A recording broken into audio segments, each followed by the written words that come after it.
o'yladagi shapini anglagan bo'lsa kerak. Uydan egizgina, badam yuzlik, o'ruqmi emas, semizmi emas, 45 yoshlar chamasida bir ayol chiqib keldi. Uning qora atlas ichidagi to'lg'an badani, suzuk oq yuzi, bo'libmi ko'z qoshlarining chaqnab turishidan yoshligida nuqsonsiz barno qiz ekanligidan derak berib turadi. Qo'llariga qo'ygan qip-qizil xina qoradab chechaklashga boshlagan edi. Ayolga so'ngdishibla 14-15 yoshlardagi bir qizmi chiqib Gulbanumga kulib qarab qo'ydi. Qizning inchka tuz qoshlari, marmardek yorqin ma'sum chiroy, jinastidek kichik holrang lavlari, g'ubarsiz ko'zlarini ko'rgan Gulbanum Anzarning Sabohat ocham Nur Aminamning o'zila degan so'zlarini esga oldi.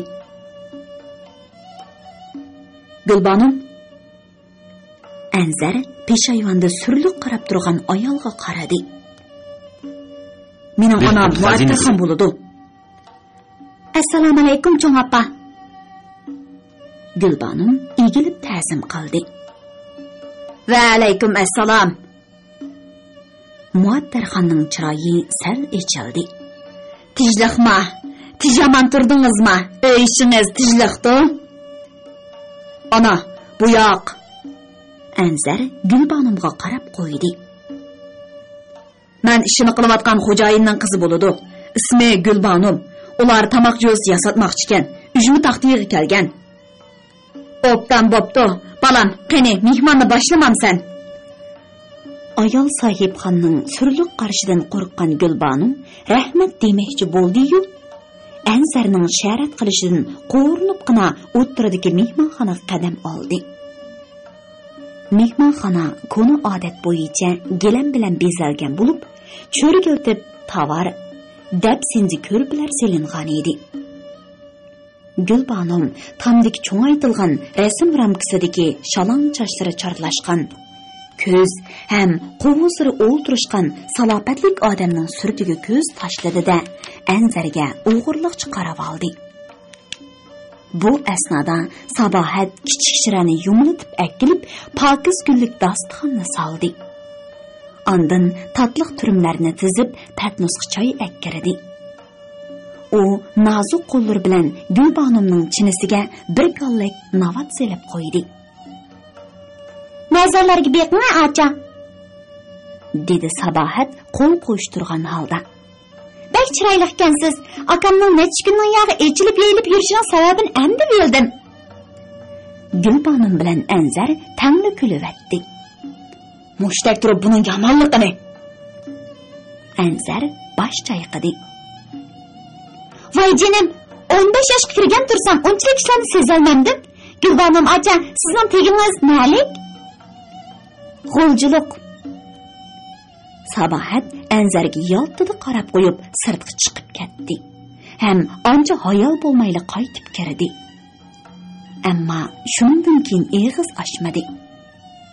Jiyan singlisining gap so'z harakatlari Anzarni gumonga solib qo'ydi. Anzar bilan Gulbanum chaylarini ichib, chinonlarini yig'ishtirib, taxtaylarni harvig' bosqinicha muattarxon chiqmadi. Biroq ular harvini so'rab ko'chaga chiqishi bilan oq seriq, qizil ko'z yuzi parqirab turgan 22-23 yoshlardagi o'skilang bir balay ularning oldiga keldi. "Aka, kelganmiding?" Bala Gulbanumga gumon bilan qarab qo'ydi. "O'tganda men sizga oshxonada ishlaydi degan inim shu."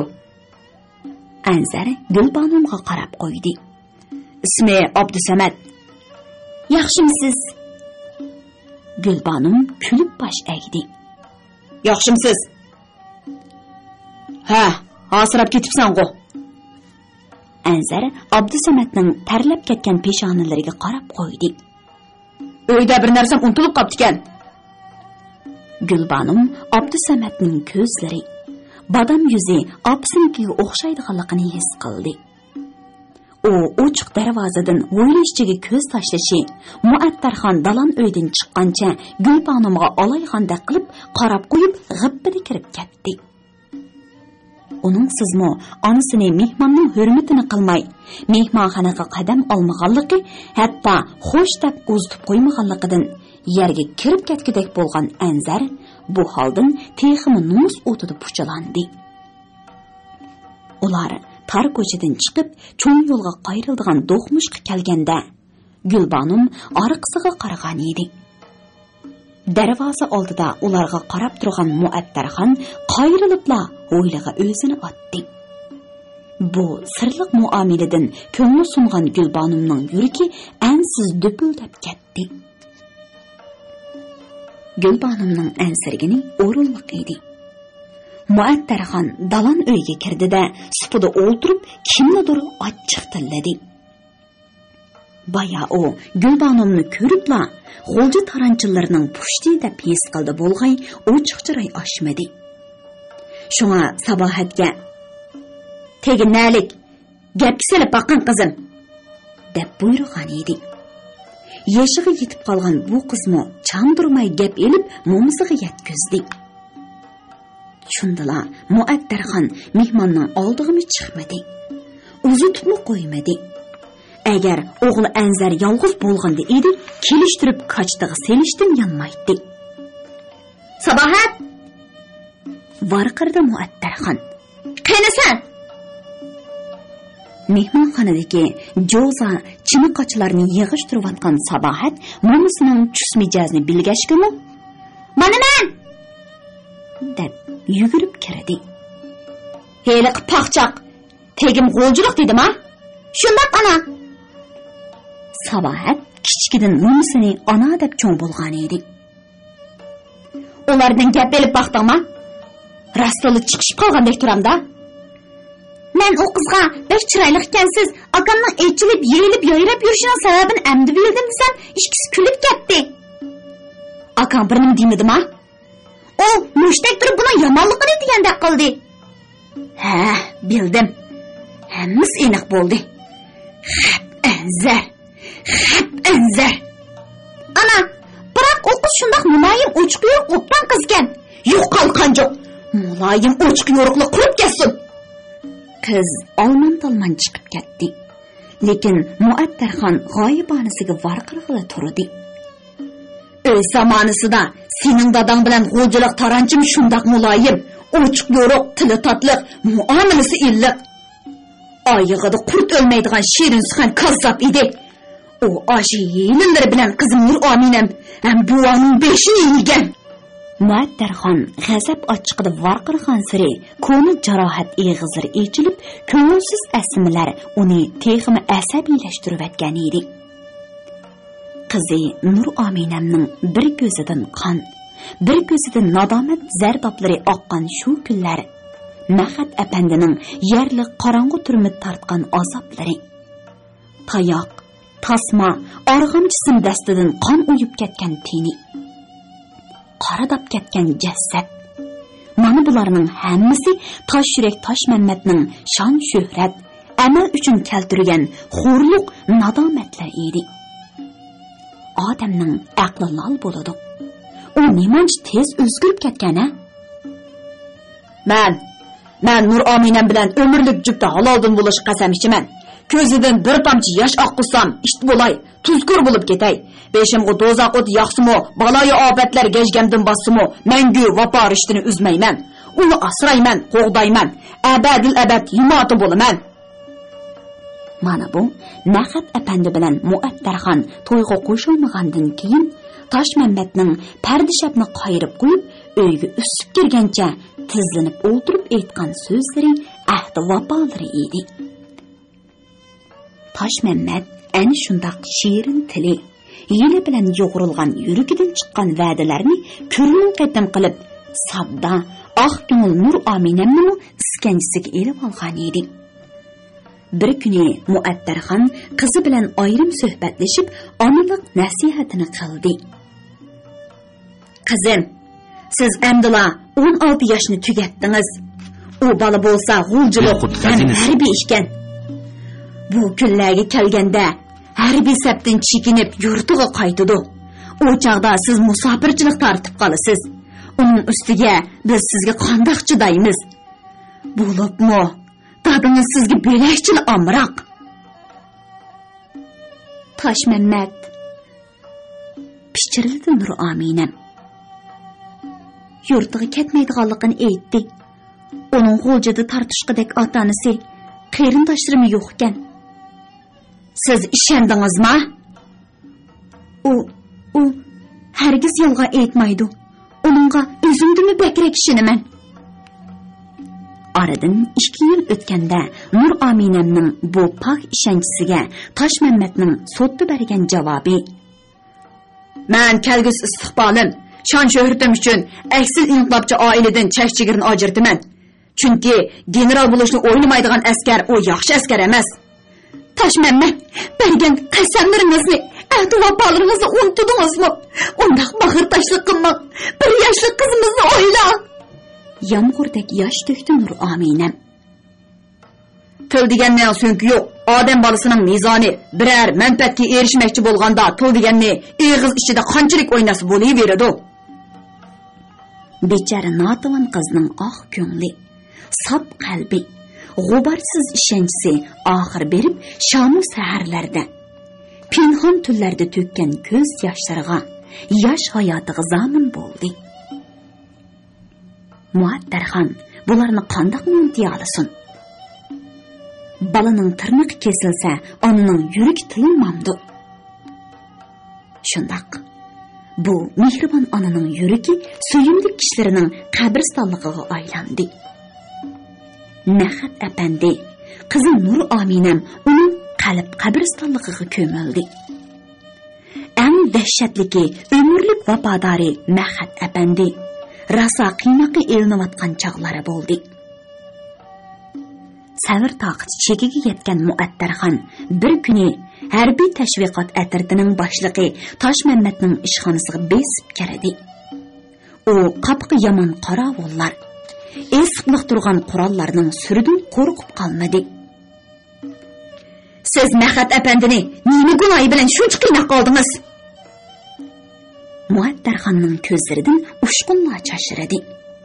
"Bilmam. Onun qizining ko'z yoshiga chidayolmay, sizga deb solgan bir necha eg'iz til uchun uningdan o'chilyapsiz.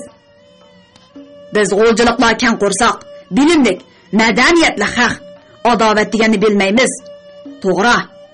Nahat meni munofiq, kazzob iblis, xorizor bo'lib o'lkum ko'chada qoladi deb tillagan edi. Biroq men bir o'pdan yashayotmamdim." Toshmamat birdan asabiylashdi.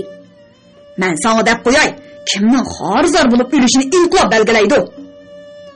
Bu gapingcha uni o'ldirmagich ko'nglim amin topmaydi ekanda." Muattarxonning cho'ng ko'zlari g'azabdan choshrab chiqib ketgudek bo'ldi. "G'o'ljilik senda qor niyat, vijdonsiz, va'dasiga vafo qilmaydigan bo'ladigan bo'lsa, shu haq bor ko'cha qaraydigan bo'lsam, yuzim qora bo'lib ketsin." Ochiq tutib olgan Muattarxon jaloqlab titrab ishxonadan chiqib ketdi. U shuningdan boshlab haftigacha suvdan boshqa narsa ichmay yetib qoldi. Toshmamat deginni qoldi. Oradan bir necha kun o'tibla Nahat apandining o'ligini 16 yoshli Anzar yudib akkaldi. Bu chaqda u to'liq o'tir maktabni bitirgan bo'lsa-mu, aksil inqilobchining pushti bo'lg'achqa yuqori o'rlab o'qishga imkon bo'lmadi. Shunga yog'ochchilik shogird kirdi. Ustasi qazo qilgandan keyin bir oshpaz ustamga yelinib hunar o'rgandi. Nahat apandi olamdan o'tgandan keyin uning oilasiga osoyishlik bo'lmadi. Birga zarba berish, uchga qarshi turish cho'nqirilishib, aksil inqilobchilarga zarba berish, qezib chiqarish harakati yeza, kent, kichik atratlargacha, shaharlarda, mahalla, aholi komitetlargacha kengayib, shiddatli quyunga aylandi. Toshmamatning ichki jihatdan is qo'yib berishi bilan aksil inqilobchining ayoli Muattarxon bilan o'g'illari Anzar, Abdusamatlar bir qancha qitim tartib chiqarilib ko'rashga tortildi. ko'chada sazoyi qilindi. Ularning sirt bilan bo'lgan aloqasini uzish uchun ishkiga aksil inqilobchi sinfiy dushman qora uvusi deb yozilgan taxta esildi. Bir kuni Anzar onasi ham 16 yoshlik inisi Abdusamadga mundaq dedi. Ana, biz Qashqardan ketaylik. Oshillanidi aksil inqilobchi degan qalpoq bor ekan. Bu yerda bizga kun yo'q. Hargiz chirig'imiz o'ri qo'ymaydi. Nega ketimiz balam? G'o'ljiga. U yerda hunarvan ozgan. Men silni guldek beqib ketalayman. G'o'ljiga. Muattarxonning birdili chiroyi o'ngdi. Yana shu g'o'ljig'ima? Oshiqni ko'rar ko'zim yo'q balam. Jenim ona, hamma yurtda eskimi bor, yaxshimi bor? O'ylab ko'rsizlar. Sizlarning yuzlariga qora sulab kurash qilgan, rayim shafqat qilmay urgan er-xotinlarmi Qashqarlik qo. Ras ona, akam to'g'ri deydi. Kurash maydonida ko'p tayoq yeb ketgan Abdusamad darhol akasining ta'rifini oldi. İşkimizga esilgan osh taqtoy bor ekan, kurash sahnasidan tushunmaymiz. Ular tek sizni. Ha, ular meni yana nima qilmoqchi ekan? Kurash pipanining vahshatidan qo'rqib ketgan Muattarxon cho'chib so'radi. Degina qani, odamlar ranli qilmay. Ular so'lini qo'tir eshak ta'tir mindirib, eski dasni chaldırıp sazoyi qilsak bu xotinning hayz tushidi deydi. Nima? Neden anladım? Aktiplarning ishxonasi ishga oldida. Ana, arsaldı bo'lmasala, dedi Anzar jiddiylashib. Ketimiz debli ketkil bo'lamdi bolalarim. Qo'tir eshakning gapini anglagan Muattarxon yumshab qolgan edi. Yurtdan yurtga ketish oson deb o'ylamsizlar. Anglasam g'o'lji degan yerga o'tkazmaymish. Men buni yo'li qilib qo'ydim. Anzar past ovozda so'zlashga boshladi. Anzarning kichikidan tortib to'liq o'tir maktabgacha bir partada o'ltirib o'qigan Nur Muhammad deydigan jon-jigar og'aynisi bor edi. Uning dadisi Elahun do'p tumoq bozorida yozda do'pchilik, qishda tumoqchilik qiladi. 1963-yili G'o'ljilik Shamshidin deydigan sho'pir bola Qashqarga yuk tortish jarayonida Elahun tumoqchining qizi Muborakxon bilan tanishib qolgan edi.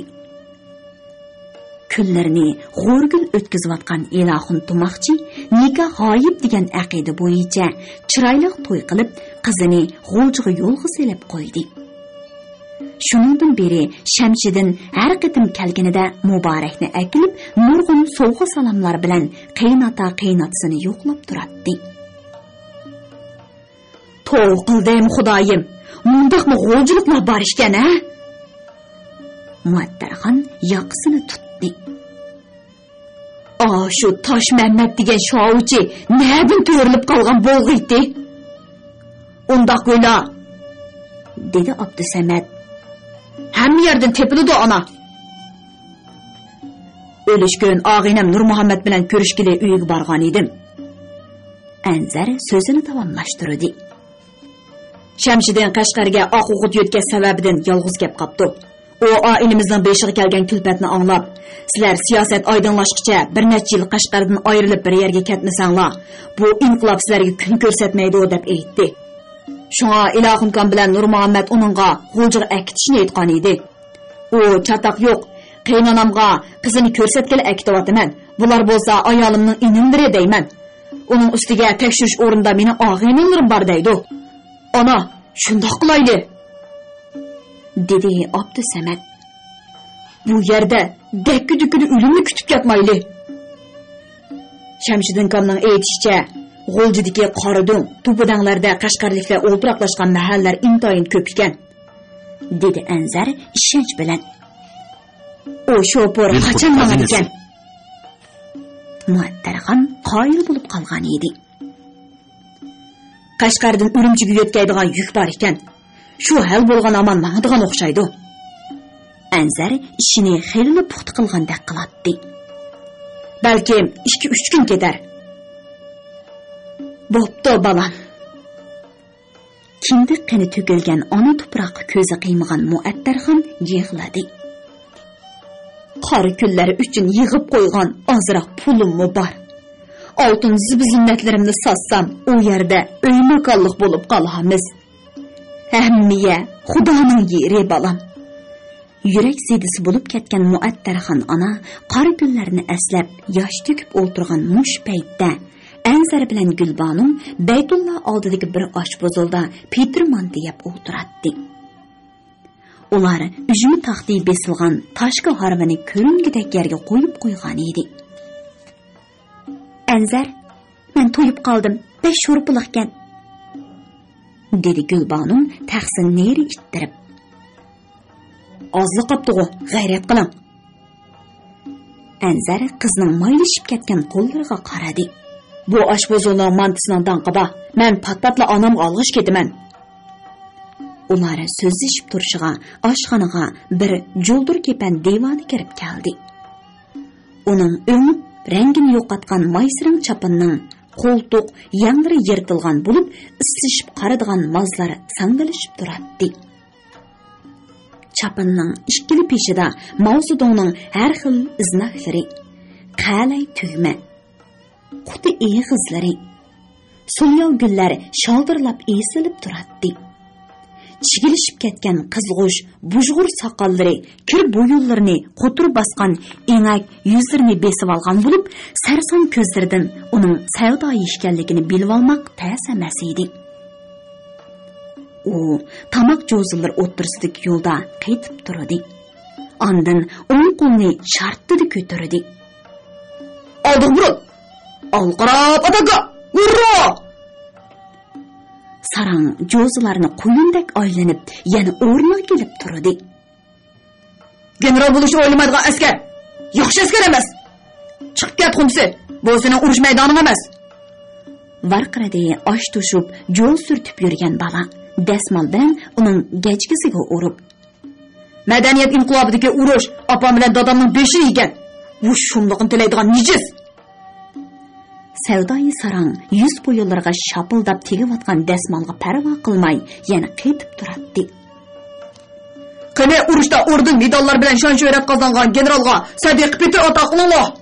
Baya sarang kirgandala chiroyi totirib ketgan Anzar Gulbanumning oldidagi oshqon manta bilan o'zining taxsidagi bir necha mantini qo'shib, uning sulyo xaltasiga to'kib berdi. "Yaxshi. Mana bu askarni pajonliq ko'tirdim." Sarang qasma qo'llarini Anzarning mursiga qo'ygan edi. U asta tushiribdi. Angacha oshpaz ustam bilan bir necha mulozimlar sarangni ishtirib sirtqa chiqaribdi. Biroq uning "Xat, aksilliqlabchilar, qizim sabohat sanlarining adbini berdi" degan ovozini anglagan oshpaz, mulozimatchi, xaridorlarning hammasi paroqqida kulishib ketishdi. "Yuring, ketaylik," dedi Anzar ruhsiz holda. "Voy, nima bo'ldingiz? Chiroyingiz bir qism bo'lib ketibdi-ku?" so'radi Gulbanum. Anzar javob bermayla Gulbanumni boshlab chiqib ketdi. Uni bunda holatda ko'rmagan Gulbanum hayronlik ichida jimjit mangdi. Ular xeyli bir yerlargacha un-tunsiz menib, bedi bosirdan o'tgandala Anzar beshini ko'tarib Gulbanumga qaradi. "Gulbanum, siz ikkimizning ish to'g'riliq qanday o'yga kelyapsiz?" Onasining boyiq sirliq harakatlaridan vahimaga tushgan Anzar bahmi ruhsiz edi. "Men bugun kecha opamga aytaymikin deyman." Umidning yo'qligidan ko'ngli alamzoda bo'lgan Gulbanum eg'ir xursandi. "Bari bir kuni oshkorlanadigan gap. Hozircha eg'iz ochma." "Nimishqa? Men ishimni tugatib ketgandan keyin bo'lsin. Nimishqa desangiz, men barchaqda o'ylangizda biror ko'ngilsizlikning tug'ilishini xohlamayman. Ko'z yoshlaringizni ko'rgim yo'q." "Ma'qul, amsiz-chi?" ko'nglim to'yib turyotidi. Bugun onam siz to'g'riliq gap ochdi. Menmo beshimga kelganini ko'rdim. Nima? Apingiz o'lmasmi? Gapingizning o'rami shunday chiqyotidi-ku. Men undaq demadim-ku. Lekin onamning qo'rsiqiga kirib chiqsam, Qashqarlik qizlardan elib bergisi bor. Mundaqdan namoz degar vaqti bo'lib qolgan edi. Taxtay besilgan harvini lampa ostiga qo'yib qo'ygandan keyin Anzar vazifasini yetilab mangdi. Gulbanom uni uzutib cho'ng ko'chaga belli chiqdi. Ular bir-biriga tikilib uzoq qarashib turishdi. Gulbanom, beshimga balo teg'i yog'simi? Jinim tinimdili bo'ladi ekan. Men sizdan ayrilmayman. Vapa ahdim yuragimning qat-qatlarida. Uni hech kim chiqib yetolmaydi. Bu mening qasimim. Talog'i qargan darizadan Gulsumxonning qahr-g'azab bilan varqirgan dahshatli ovozi anglandi. Gulbanom! İki dərtmən köçüb ketdi-yu, ondan bir haza temirqab qilishdi. Anlavatqanlar biri qutordan anıltılıvatqan avazlıq əsərlər səhifəsi. Mehmanxonning gilam silingan supsida ona bala ro'bro o'tirishadi. Muattarxonning ko'zlari chaychaygan, hozirashdan burun to'shiklari kengaygan, chiroyli qoshlari turilgan bo'lsa, Anzar gilam gullariga boqqanicha uni ichiga tushib ketgan edi. Ularning mushundaq tirkishayotganiga 2 soatdek bo'ldi. Abdusamat bilan Sabohat balkim shirin uyquga g'arq bo'lgan bo'lsa kerak. Muattarxonning demigan akmigini qolmadi. U Toshmamatning tizilib o'ltirib yosh to'kkinish qilgan qasam, ahdi vafolarini 2 yil bo'lmay unutib, sotda Nur Aminamga keltirgan haqoratlari, qizining azobiga chidamagan Mahmud apandining 2 eg'iz gap qilib qo'yganiga 4 yil adovat saqlab, biriga zarba berish, 3ga qarashtirish harakatida o'ch elib, jeni zamin bo'lganlik qatorliqlarini yum yosh to'kkan holda so'zlab o'tdi. O'g'lining ko'zlaridan tomchivatgan qatrlarni ko'rgan Muattarxon bir oz bo'shib past o'yga tushdi. Dadang bilan ochangning qotili Toshmamat ekanligini bilhamsan yo'q? Bilman. Habballi. Mana osh qotil g'uljuliq. Yani kelib harbiy degina. Tarbiya ko'rgan harbiy shundoq-shundoqni qilgan yerda boshqalardan gap oshqilib bo'lamda. Jenim ona, Gulbanom o'xshamaydi. Nemish o'xshamaydi ekan, a? Muattarxonning g'azabi yana o'rladi. Hammasi ili daryosining suyini ichgan, tuzini yegan, ovozidan nafaslangan. Bu gapcha Gulbanom degan olvostidan kecholmaysan, shundaqmi? Kecholmayman. Anzar to'limi osti shivirlagan bo'lsa-mu, Muattarxon aniq angladi. Yo'qon suydik turib qolgan eshak. Seni ko'ra ko'zim yo'q. Anzar atsi ishqi ketdi. U jiddiy tutish qilib, tomoq shirasining yumloq manzisiga randi selib, siliqlayotganda Gulbanom atgan choy bilan non ko'tarib keldi. U Anzarning ishib qolgan qapoqlariga, qizargan ko'zlariga qarab, uning kech-kech kirib qaqmay chiqqanligini sezdi. Qandaqroq ahvolingiz? Gulbanomning yuragi aynak ustidagi samopdek titrab turadi. Yaxshi. Anzar susli javob berdi. Gulbanomning qandaq ahvolingiz degani, ishlaringiz qandaqroq bo'ldi deb so'ragani edi. Anzarning ko'nglida bir necha kun tirikishib tushundirsam, onam yo'g'a kelib qolar degan xom ta'ma bo'lg'ashqa, onasi bilan bo'lgan oqshomqi suhbatni degisi kelmadi. Dilqut xazinasi. Qisqasi, Gulbanomning yuragiga yengil sanjib dilini xira qilishni xohlamadi. Oqshom uyga mehmon kelib qolib so'zlasholmadim. Amsi ko'zlaringiz-chu. Sizni xayol qilib, Zadil uxlayolmadim. Gulbanim höppidi qizardi. Mening opammo meni maytartib gap qilmay yuriydi. Voy xudoyim, ko'nlarning kallasini munda qatmaldi. Gulbanim, sabr qiling. Ularning kallasidagi bu qatmallik hayotidagi fojia va azob uqubatlarining qoldirgan tamg'isi. Oson unutib ketolmaydi. Anzari ishini davom etgach so'zlamoqda edi.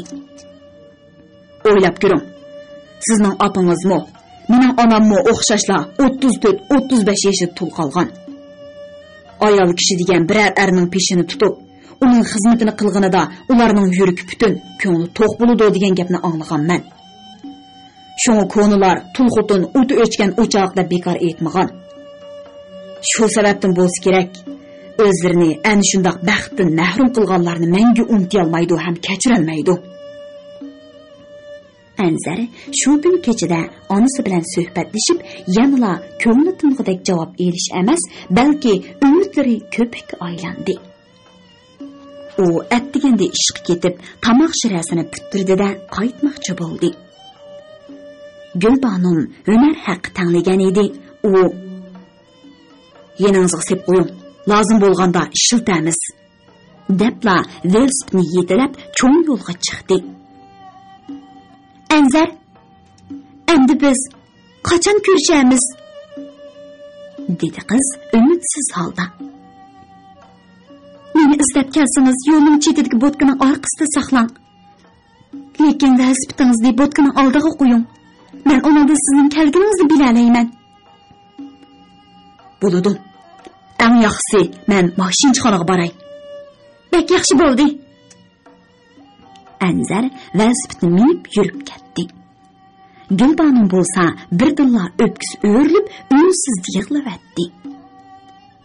Yo'lning yiroq iznasida g'oyib bo'lgan samoga talmirib turgan Gulbanimning yuzlaridan orqa-orqadan qo'g'lashib tushayotgan yoshlari inaklaridan tomchilamoqda edi. Gulbanimning hasratlik, ma'sum chiroyi ko'z oldidan zodili ketmagan Anzar velosipedning pedalini zarb bilan aylantirib ketib-atdi. Chunki uning qorong'u ko'nglini xuddi parqiraq qo'ng'izdek kichkina bir nur yo'ritib o'tgan edi. U bo'lsa-mu oblastdan uyushtirgan aholi komitet jo'rinlarini tarbiyalash kursiga qatnashish uchun cho'chakka ketgan Nig'mat aka bo'lib, u Qoradon aholi komitetining jo'rini edi. U 48 yoshlarda bo'lib, Muattarxondan 3 yosh atrofida cho'ng bo'lsin, onasi uni qavatli hurmatlaydi. Ular dastlabda Qashqardan kelib, shaxslarning uyida ijara o'ltirayotgan chig'ida Nig'mat aka hozirgi qo'roni qarzga bo'g'ilgan bir qamavozdan azonni ilib bergan edi. Keyin uylarni qaytadan selish ishlarida xumdandagi og'inalar orqali bir dalg'ishni 2-3 tiyin arzon elib berishdan sirt o'rilgan imoratlarning xishlarini bekorga yig'ib olishni so'zlashib berdi. Anzar Abdusamad sabohatlar bir necha kunning ichida xishlarini tog'dak do'livatdi. Shuning bilan yog'och toshlarga pulni tejab qoldi.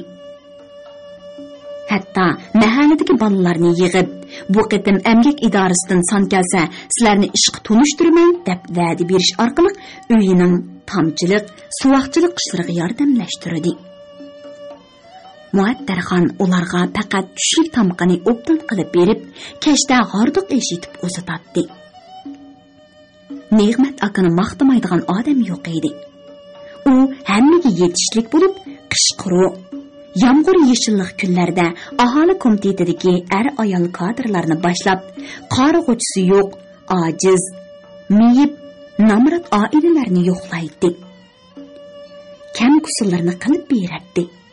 Yuqoridan yordam puli tushgan hamon o'tin, ko'mir, nash, kigiz-kechaklar bilan ularni xushon qiladi.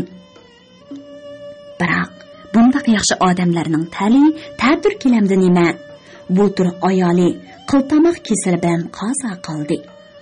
Uning cho'ng qizi Aqsuga, kichik qizi Hoji Bo'lus mahallasida yotliq bo'lib ketgachga uni pat-pat yo'qlab kelolmaydi. Şunu o tanholik dardini unutuldirish uchun bo'lsa kerak, kunlarini xizmat bilan o'tkazadi. Ne'mat aka egiz, gavdilik odam bo'lib, bug'day o'ng chiroyiga Kavkazcha qisqa burdi yorishib, uni 10 yosh yoshartib o'tgan edi. U xushchaqchaq, tuz ko'ngil, mardlik bilan farqlanib turadi. Ay Muattarxon, bunu sortliq uzumlarning ko'tiki. Ballar naq mashaga 20 metr cho'nqurliqda o'rak bo'lsin. Men o'zim ko'mib beraman. Ay Muattarxon, o'zing tuzab qizbalga o'xshab qopsiz-a? Ballar ko'nidangi berib 20 tal changzba ekkilib olsin. Bir sahrolikdan a'zonli elib oldim. Baransiz tal, ersiz cho'kan o'xshaydi jumo. Ondaq desam sizga dast ketib yurmisin yana.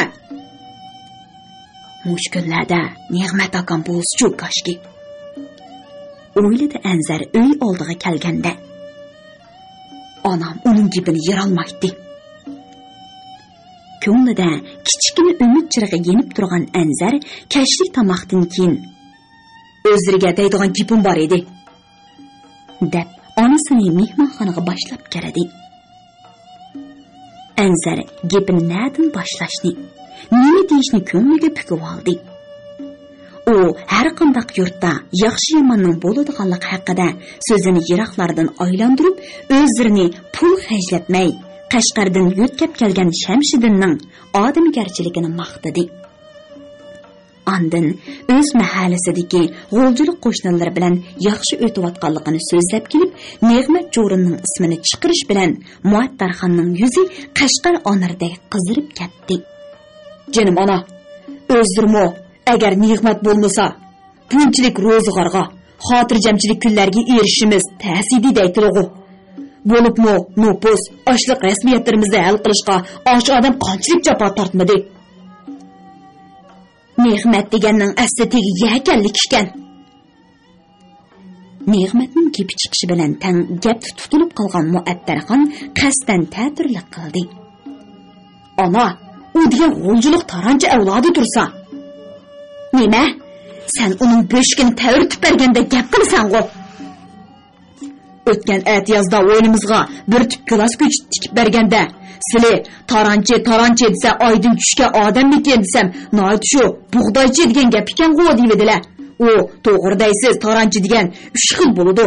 Biri g'o'ljining asli yerlik taranchilari, yana biri chilak taranchilari, uchinchisi bo'lsa nuzgun vaqtida Qashqar yakanlaridan yo'tkigan Janubiy Shinjong taranchilari. Mana men chilak taranchilarining pushti bo'lman deymidimi? Nemeli degan bilan g'o'ljilik emas-da. Anzarning so'zlaridan o'sal holga tushib qolgan Muattarxon yana ta'tirlik qildi. Voy, gap qilmasam tenib qolgan vitvulaqdek sayrab ketding-a? Jinning qasdi shaptilda deb menga ezib ichkizib, yana shu Gulbonim degan shapshekning gapini qilmoqchimisan? Xon xiyol qilma. Men olli-burun g'o'ljilik bar ko'cha qarsam yuzim qar bo'lsin deb qasam ishgan. Ana, Gulbonim u bo'ldi bas. Muattarxon shappida o'rnidan turdi. Agar oshir yasvoni olaman deb turib olsang, mana mush turg'ida ta'rdim bilan turibdiman. Bir kecha bergan oq sutim biroz emas. Men ertadan boshlab sening beshing o'rchashni qo'yib kimsan bo'lmadi. Anzar bir kecha bergan oq sutimga rozi emas degan eg'ir bozg'on ostida ezilib o'tirib ketdi. Bu albatta islom axloqi mezonida sal qarashga tegishli odatdagi so'z emas edi. Onaning ulug'ligi hammaga ayon. Dilqut xazinasi farzandini 9 oy, 9 kun eg'ir qo'rsoq ko'tirib, ochiq to'lg'oq deb tavallud qiladi.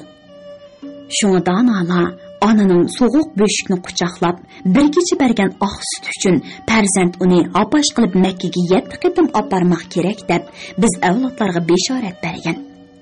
Hatto rivoyatlarda aytilishicha, ona yotgan uyning o'g'isiga beso'roq chiqish joiz emas. Bu muqarrarki, onaning beshig'i dastiganlik bilan barobardir deyilgan ekan. Anzar 3 kundek hech yerga bormay, fursat topsala onasi bilan so'zlashdi. Uning Gulbonimga xush xabar yetkazish umidi bor edi. Biroq Muattarxon tosh tishlab turib oldi. U bir kecha bergan oq sutimga rozi emas degan so'zidan hargiz yonmadi. Endi qanday qilg'uluq? Ananing bu bir ig'iz so'zi musulmon pak e'tiqodi bilan dilini yo'rtib, diyonat bilan kelayotgan Anzar uchun ming patman o'mutdek zarba berdi. Biroq u Gulbonimdan hargiz kecholmaydi. Qaysidir bir dona har qanday odamning ruhida ota-onaga, e'tiqodga, g'oyaga, yaqin do'stiga va muhabbatga bo'lgan hissiyot to'riqlar bo'ladi degan ekan. Albatta, ota-onaga bo'lgan muhabbat qandoshlik taliq muhabbatdir. E'tiqodga bo'lgani Allohga seg'inish muhabbatidir. G'oyaga bo'lgani iqbol, orzularga yetish yo'lidagi muhabbatlik muqarrar. Yaqin do'stiga bo'lgan muhabbati bo'lsa, mehr, shafqat, samimiy, sodiqlik taliq muhabbatligi aniq. Endi muhabbatga taliq hissiyot bo'lsa, yurak taliq muhabbatdir.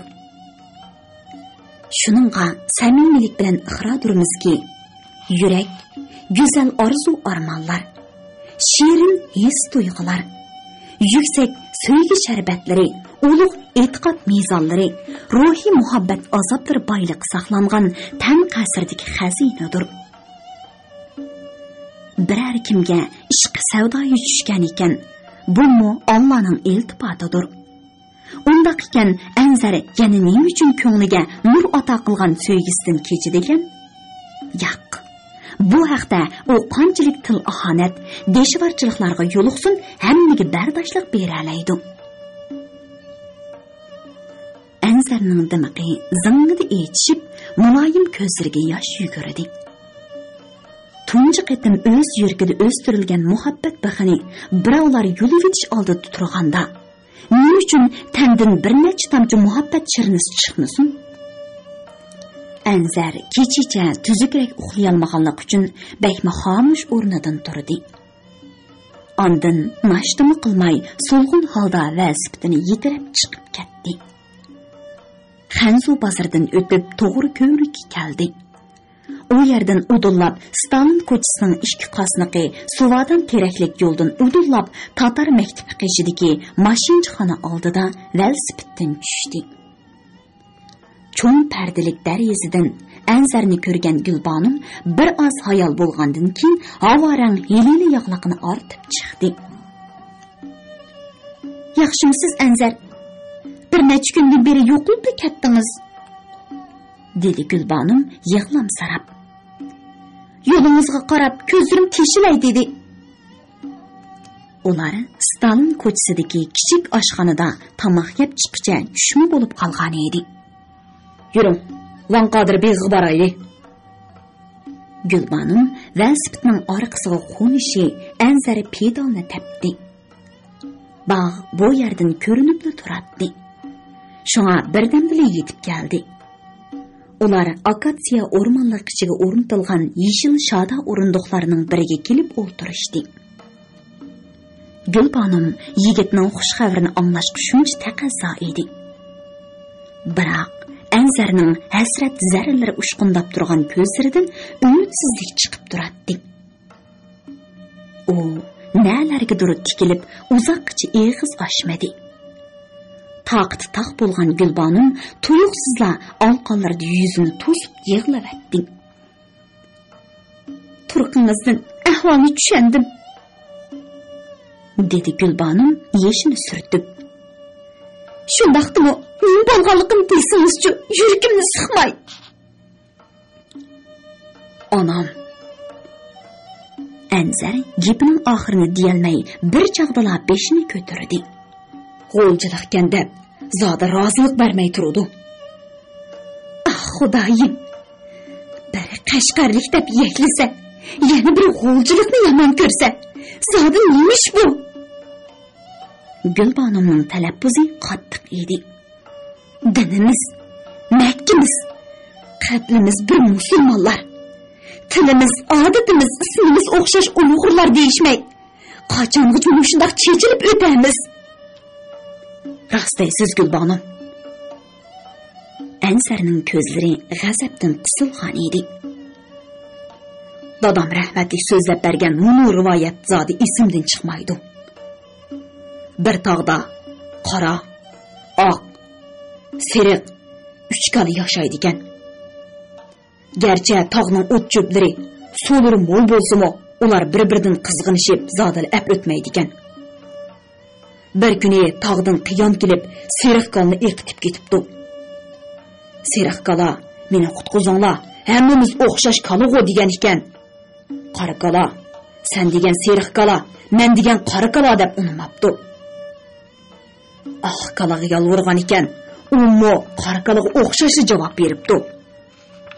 Seriq kala, sizlar mush aqidanglar bilan pushaymonga qolasizlar debdi-da, qiyonda suvga eqib o'libdi. Degandek, bo'ronliq bir kuni o'rilib tushgan bir qarg'ay oq kalni besilabdi. Oq kala yolvorib, "Sadig'on ketay, qora kala ustundagi qarg'ayni mungizing bilan ittirib, biz o'xshashli kalago" degan ekan. Qora kala, sen degan oq tursang, naringni men o'xshsin debdi-da ketib qopdi.